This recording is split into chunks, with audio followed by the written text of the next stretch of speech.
So the first thing that I want to acknowledge in this review is their UI. I think that Fabfilter as a company has led the industry in great looking UIs since my early 20s. Spoiler alert, I'm in my early 40s.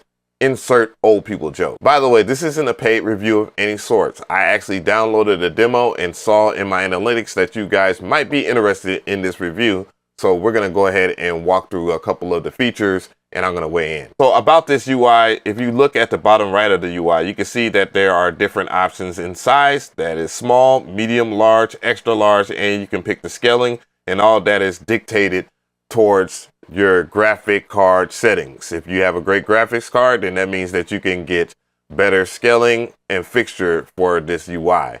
Speaking of which, you can also do this, which is something that is very, very unique to Fabfilter. And again, they're leading the industry in this alone, and that's to resize it or actually maximize it. So Fabfilter Twin 3 is a 3 oscillator synthesizer in which you can turn on and off any of these 3 oscillators here. So let's go ahead and look at this. Let's go ahead and press C, and let's go ahead and turn this on and this on. And this is a default sound. So you can hear the dynamics kind of spread there. And that's one of the things that I just wanted to show off. So another thing is their waveforms. They have the typical waveforms from square, square pure, to triangle, triangle pure, sine, white noise, and pink noise. So you're playing with the second option in the oscillator is detune. And if you just highlight it, everything will pop up as far as the description of it. So it does have its own way of telling you how the synthesizer works. And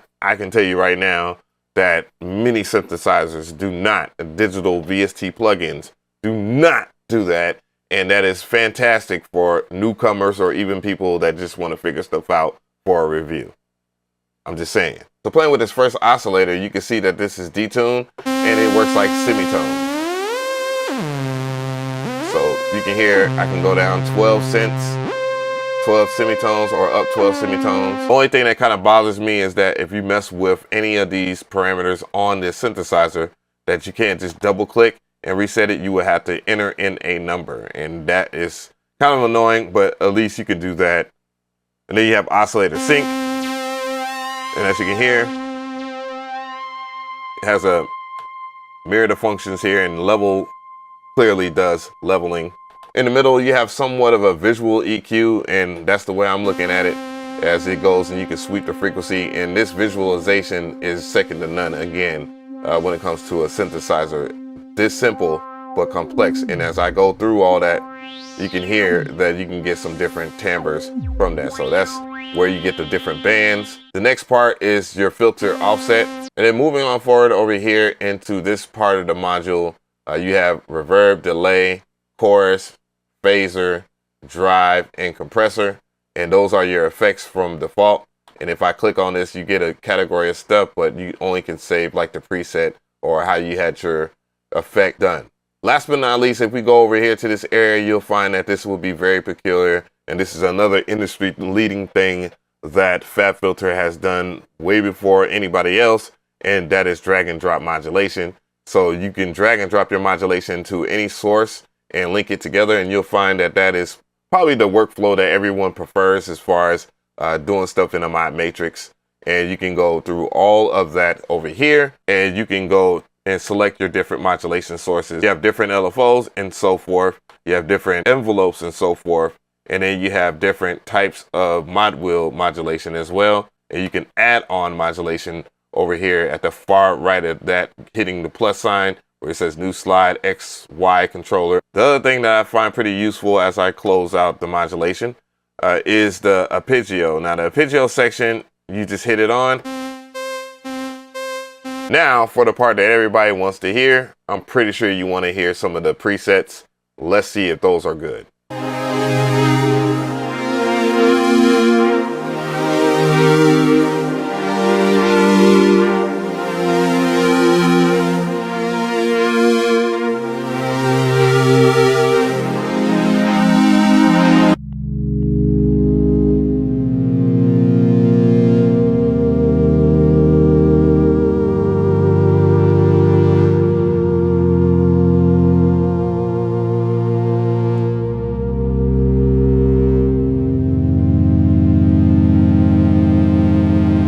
So I'm playing a couple of 9s and 7s here, and I can tell that, you know, you can tell it's a little bit CPU intensive based off of the fact that, you know, if you play a certain amount of chords, it will chop up. But this is only one instance of the plugin.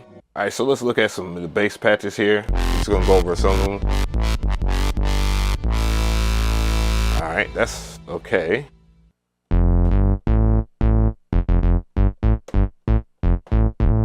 That's all right. You know, I'm not trying to play anything chromatically great, but if I was,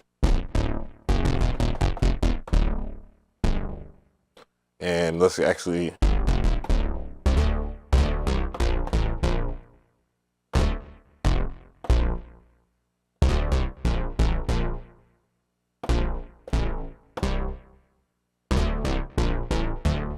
yeah, that sounds pretty good for a bass, you know, for like house and stuff. So that's a good example of like how messed up a sound could be. You know, I don't want to necessarily design it, but just to know, so you guys know the potential. It's kind of like an 808 bass. Yeah, that sounds cool. Like, so this is very useful for like dubstep. So let's go ahead and check out some of the synth sounds, and very interesting stuff.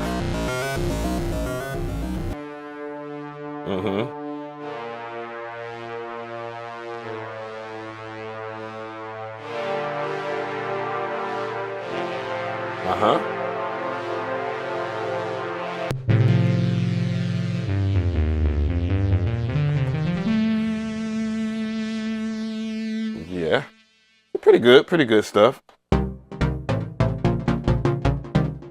And let's one more category, and then we're gonna wrap this up here.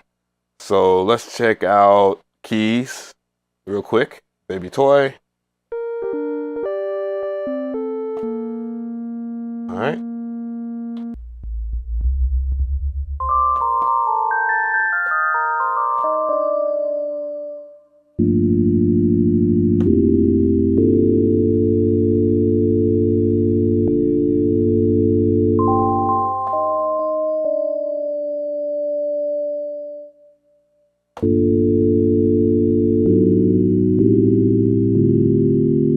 Yeah, actually pretty good stuff. See, that's a little bit of CPU intensive there. Some interesting sounds, and you know, one thing I do know about Fabfilter, like their modulation workflow, definitely will hold to, you know, if it ain't, well, let's see, lo-fi keys. What we talk about right here. Yeah, not bad at all. Let me know what you think about Fabfilter Twin 3. I think it's pretty decent. I remember using Fabfilter Twin a whole bunch back in the day, especially for like hip hop. And that's one of the things that it excels at. Any kind of electronical music genre. You can get some really good presets out of it. And speaking of the presets, I thought they were really good. But in the sense of that, I did notice that, yeah, those CPU intensive parts of those Fabfilter plugins still exist on modern day computers. Though it's not as abrasive as it could be, it's kind of a letdown in certain senses that, you know, a pretty good synthesizer like this has CPU issues and overloads just from one instance. And despite all the CPU intensive stuff, I mean, you know, I have an i7 hexa-core processor that isn't that old. It's only 2 years old according to, like, you know, 2023 and back. Still though, I don't think it should be like that. Other than that though, I think the modulation is probably one of the best things about it. I mean, it's still tried and true to Fabfilter's drag and drop style. And, you know, the sound is pretty good. You know, only other thing I could say maybe might be the price point, but yeah, just try out the demo version just like I did and make that decision yourself. It's not bad. But to the right of me, I have some more videos and content exactly like this that you should check out on my channel. If you haven't subscribed, make sure that you subscribe, and everything will be linked in the description box. It might be an affiliate link that will help support this channel with no additional cost to you. And if you want to find out where this drip is at and the chord progressions that I was playing, I have that information as well in the description box.